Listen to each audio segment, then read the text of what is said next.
بسم اللہ الرحمن الرحیم۔ فرمان رسول اللہ صلی اللہ علیہ وسلم، نظر کا لگنا حق ہے۔ اگر کوئی چیز تقدیر پر سبقت لے جانے والی ہوتی ہو تو وہ نظر ہوتی ہے۔ آپ صلی اللہ علیہ وسلم نے فرمایا، میری امت میں اللہ کی کتاب لوح محفوظ، اس کے فیصلے اور تقدیر کے بعد سب سے زیادہ تعداد نظر بد کے اثرات سے مرنے والوں کی ہوگی۔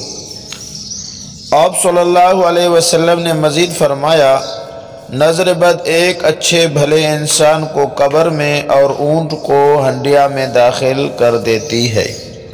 نظر بد کا علاج۔ ایک شخص کو نظر لگ گئی تو رسول اللہ صلی اللہ علیہ وسلم نے اس کے سینے پر ہاتھ مار کر یہ دعا فرمائی، اللہم اذہب عنہ حرہا وبردہا وصباہا۔ اے اللہ، اس کی گرمی، اس کی ٹھنڈک اور تکلیف کو دور کر دے۔ چنانچہ وہ شخص کھڑا ہو گیا۔